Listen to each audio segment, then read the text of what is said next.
week I'm in Somerset, relaxing with thousands of Christians at the annual summer event New Wine. Welcome to Songs of Praise.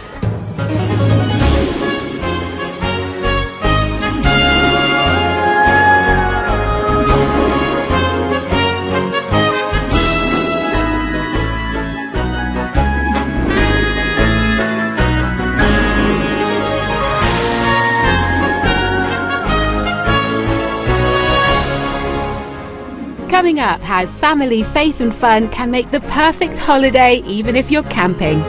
It's the one event of the year we feel we can't not do. And it's a great way just to get recentered back in and focus on Christian values. Connie Fisher is celebrating the 50th anniversary of one of the Beatles' greatest hits. All you need is love. And how Christianity has transformed this man's life.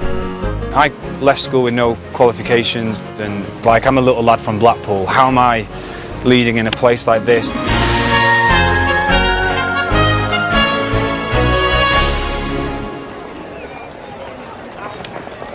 Much of today's music comes from here at New Wine, including a contemporary song that's become a firm favourite for Christians right around the world.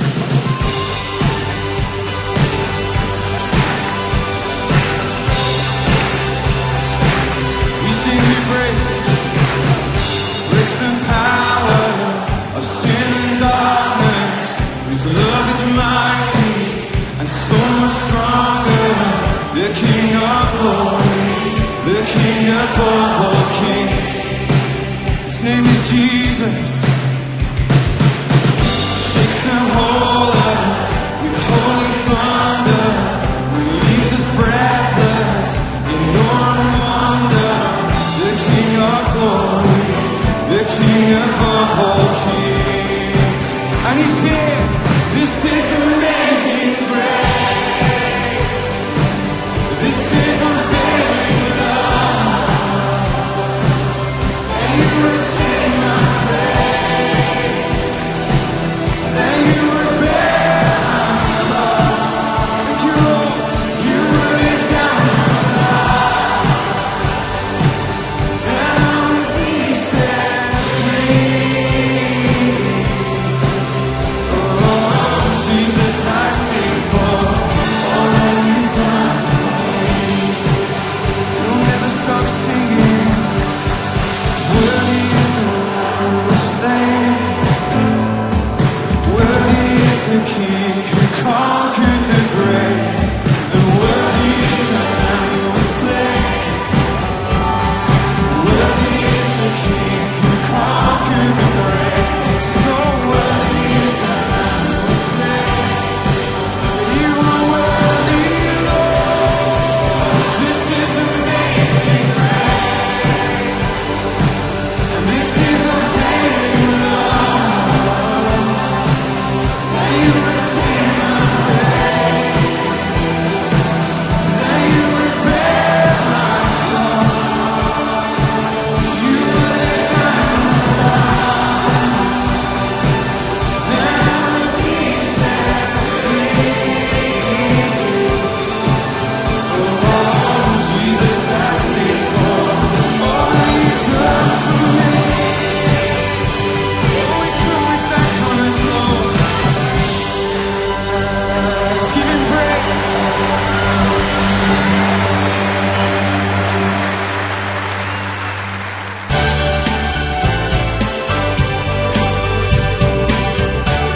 Christian festivals have long been a regular summer fixture.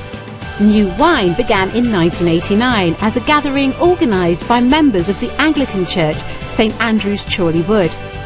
It was given the Bible-inspired name New Wine as a symbol of the new life that many Christians associate with their faith. Over the years, it's grown into a huge network of events, both here and abroad. And every July and August, the UK contingent get together here at the Royal Bath & West Showground in Somerset. The Sloman family have travelled on the overnight ferry from Guernsey in the Channel Islands to get here. Mum Susie runs her own company and Dad Paul works in finance. They've been coming to New Wine for 5 years with their 3 boys.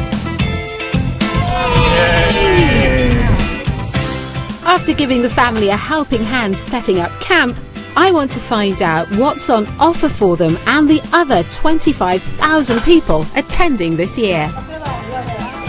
What's the plan for everyone today then? Okay, so we're going to start with worship today. So there are 3 different venues, different in sizes, so small, medium, large. And the music styles can be from acoustic and chilled to pretty excited. Okay. Susie, what are you up to? There's loads of seminars to choose from with all sorts of different topics, politics. I'm going to the parenting one. Okay. I feel like I need a bit of help on that one. Stuff for the boys as well, I'm guessing. Yep. And Cameron, what are you going to be doing? Well, there's groups of different ages. They're all called different names, like Rock Solid, which is the one I'm in, and they're all fun. What are you planning then, Isaac? Well, you don't really have to do anything until when you come here. You can just go for a coffee down at the main arena, so that's what I'm just going to do. That's your Go plan? down, chill, relax. All right, enjoy. See you for lunch. Thank you.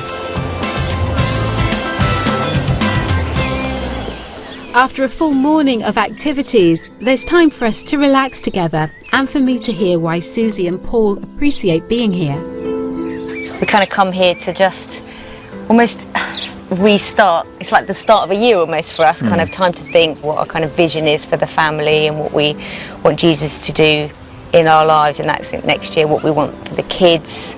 And it's just that space to do that amongst other people with the same belief. Because it's a great break just to go and get together, all 5 of us as a family. Now that Isaac's off at university, it just gets us all back in the same place. Yeah, it's the one event of the year we feel we can't not do. Yeah, just a bit like Christmas birthdays. Yeah. This is like the Christmas same sort of birthdays level of and new wine. priority. Yeah. Yeah. What is it like now, raising a family as Christians in the modern world? When I grew up, there was a conscious acceptance of Christianity, and those values were evident everywhere. And I think it's almost flipped on its head now that as a Christian you feel like you're in the minority there, and the values are very different. What you read in the news, what you see on telly, the films and things. So we think coming to New Wine is a great way just to get re-centred back in and focus on Christian values. And you can drink and imbibe that, impart it to the kids, and use that as a good solid basis. I think life's so busy, particularly with 3 kids and we travel quite a lot for work, so it can feel very rushed, and it's like taking 10 steps back coming here and just having time at a much slower pace. Everything happens more slowly. So we can come here, consciously spend time, a bit of quiet time, or in the noise of the worship, and reconnect with God, get a fresh focus from Him.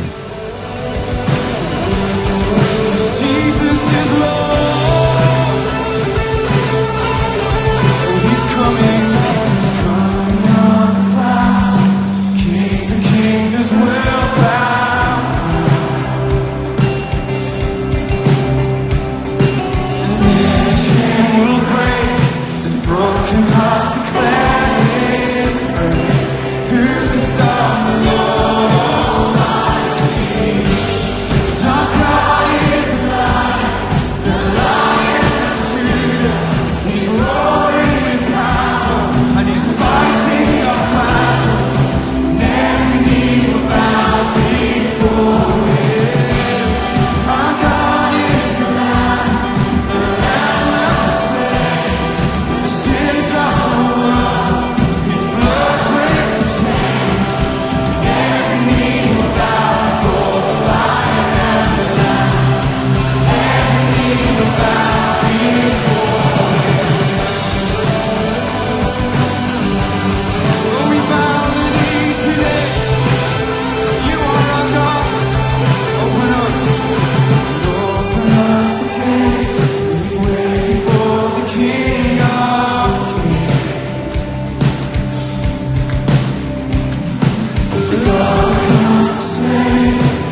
50 years ago, the Beatles released their song, All You Need Is Love.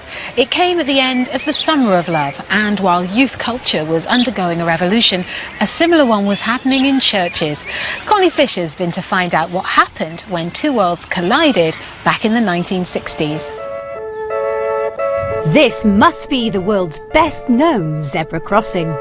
And it leads to the world's most famous recording studio, Abbey Road, where the Beatles, Oasis, Pink Floyd have all recorded. However, it's also home to some of the most popular recordings of modern worship music.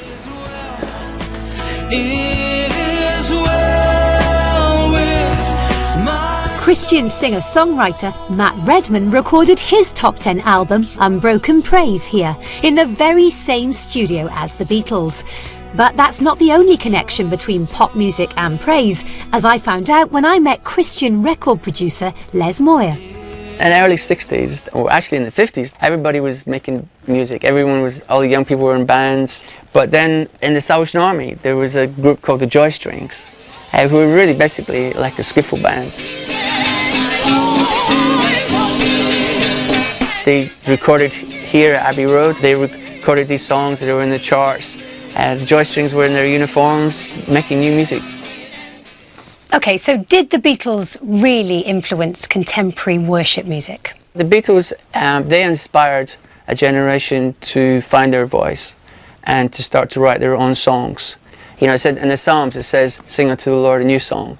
And so that message kind of spread it and encouraged the Christian songwriters to do that. And a famous phrase from one of the modern hymn writer called Graham Kendrick, and he said that his greatest inspirations in the 60s were the Beatles and the Baptist hymn book. And because the Beatles song All You Need Is Love is 50 years old this summer, we've asked musician Ken Burton to make a brand new arrangement of the song. Ken, you're a gospel guru. Some people consider All You Need Is Love as an urban hymn. What do you reckon? The heart of the gospel message, indeed, is love. Love to God, love to each other. So in that sense, it does what a hymn does, which is connects us to something deeper and something greater, and something which unifies and connects us. So all you need is love and music? All you do need is love, and as cliched and as light as that might sound, it is a much deeper concept. Love indeed runs deep, and it's what the world certainly always needs and needs very much today.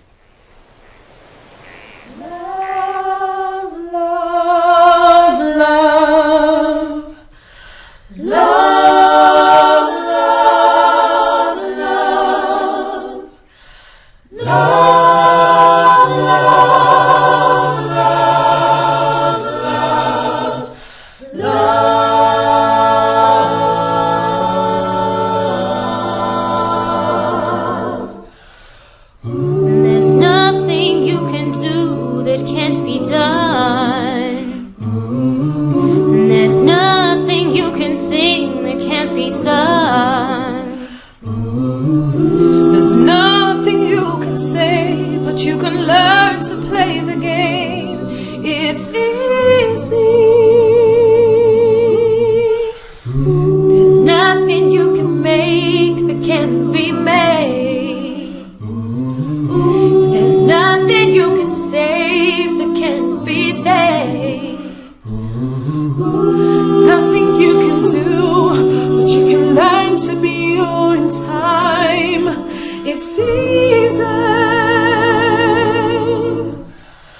All you need is love. All you need is love. All you need is love. Ooh. All you need is love. Love. Love is all you need. Ooh. There's nothing you can know that isn't known. Ooh. There's nothing you can see that isn't shown. Nowhere you can be, which isn't where you were meant to be. It's easy. All you need is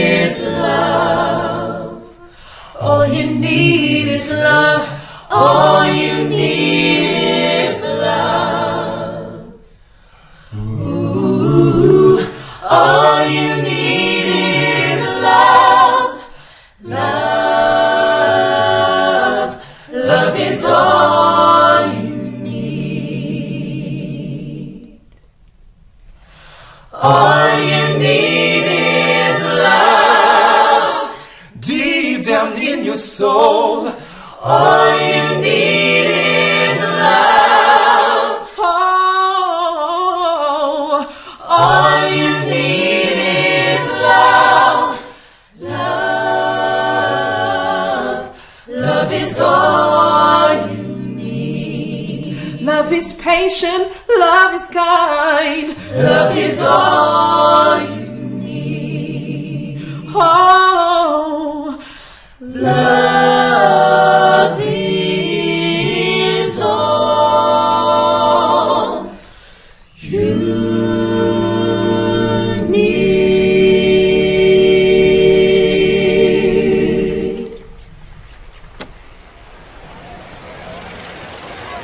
A famous song from the famous Abbey Road studios there. And if you'd like to enjoy songs of praise from another iconic venue, then make sure you've got your tickets for our annual Big Sing happening at the Royal Albert Hall on September the 10th. For details, you can go to our website, bbc.co.uk/songs of praise. Back here at New Wine, the organisers take pride in being as inclusive as possible.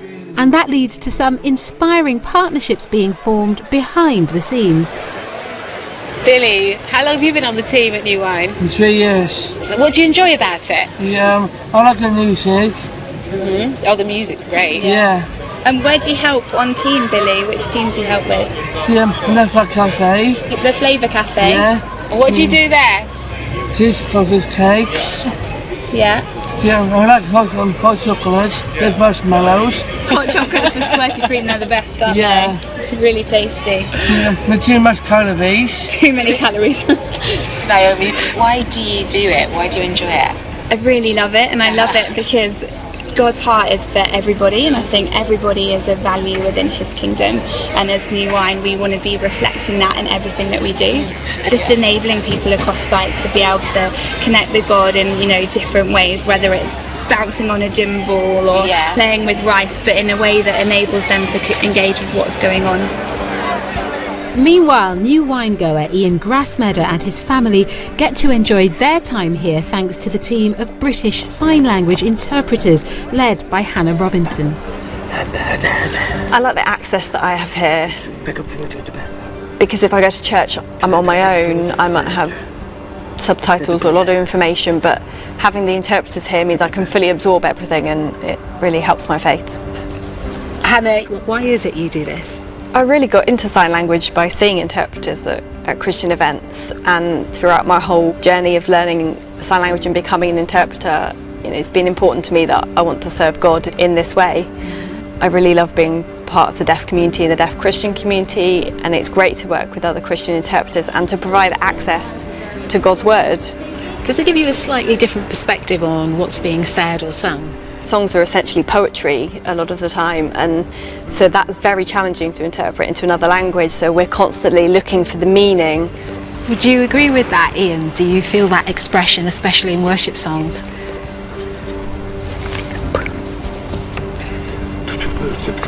Yeah, through worship it's very important, because deaf people need to worship as well as anyone else.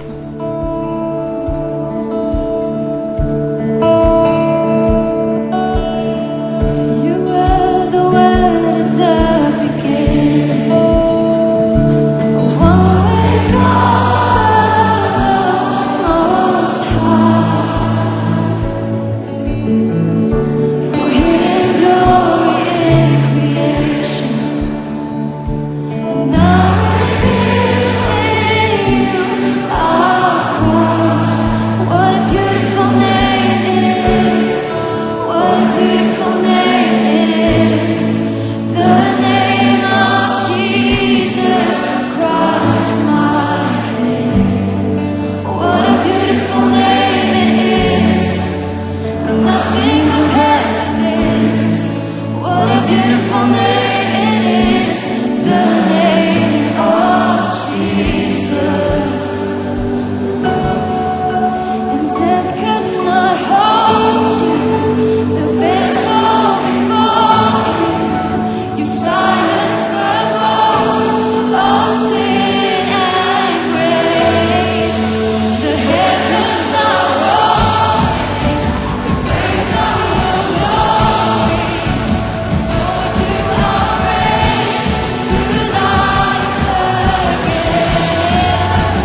task of organising and leading New Wine's music for the thousands of Christians here falls to the Reverend Chris Sabin, who's new in the job this year. So I have taken on a voluntary role of overseeing all the musical worship teams for across the site, so yeah, massive privilege and pretty daunting as well, if I'm honest. So you may be not what a lot of people expect when they hear they're going to meet a vicar. Often a lot of people I meet have a certain persona or expectation of what a vicar will look like, sound like, so for them to kind of just see hopefully a normal working class guy with a collar, sometimes I think I'm on a stag do, but actually to say actually this is part of God's calling on my life, and I feel very privileged to serve in this way. 34-year-old Chris's lifestyle today is a far cry from his childhood. He was brought up in Blackpool in a family that faced many challenges. As a result, as a teenager, he had serious issues.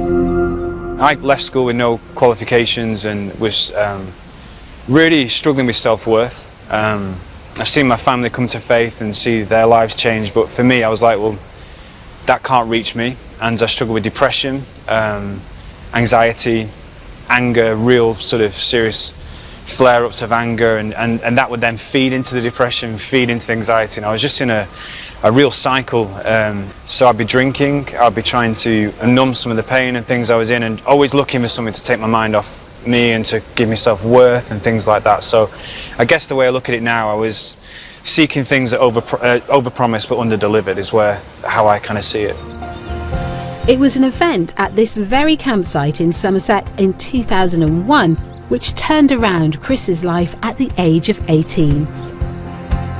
So I got invited to come to an event like this called Soul Survivor, which is like the youth version of this. We actually met in a similar tent like this just over the way, where after 3 days of sort of hearing some of the talks about who Jesus was, I finally thought, do you know what, I think there could be something in this.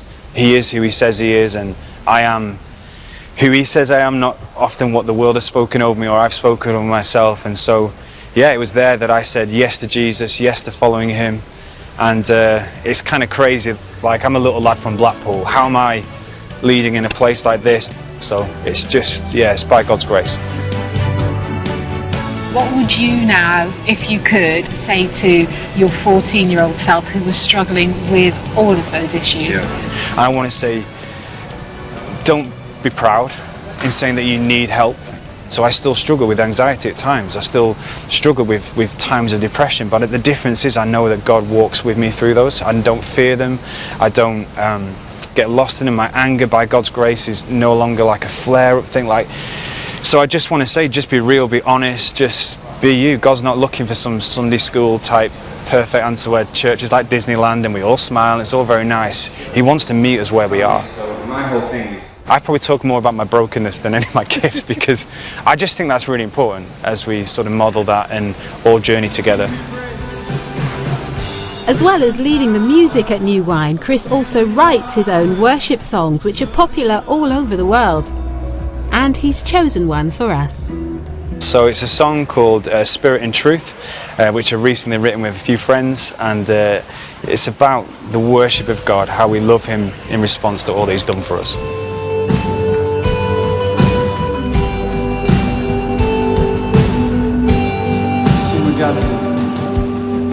We're gathered here, time has come, and to praise the Father, Spirit, Son. Hearts that are ready, free to respond. We join the everlasting song. We will worship you in spirit and truth. How we love to worship you. Let your name be praised again and again. Lord, we love to worship you. There at the cross you said it all.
almost it from Somerset. Next week, Sally Magnusson is in Edinburgh, home of the famous festival. And JB Gill tries his hand at champing. That's camping in a church. He also meets the famous gospel group, the Blind Boys of Alabama. Feel like jumping, jumping, feel like jumping. The words of our final song were originally written as part of a hymn almost 200 years ago. More recently, they've been revived in the modern classic known simply as Cornerstone.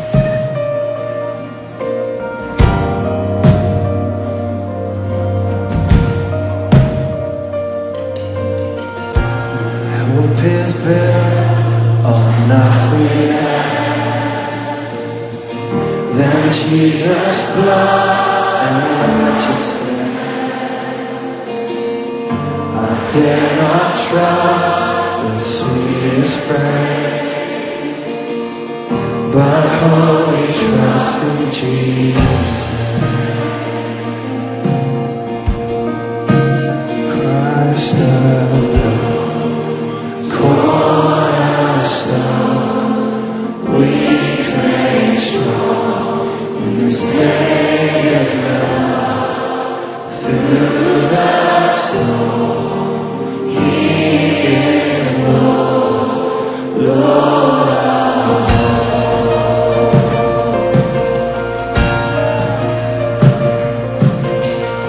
When darkness seems to hide His face, I rest on His unchanging grace. In every heart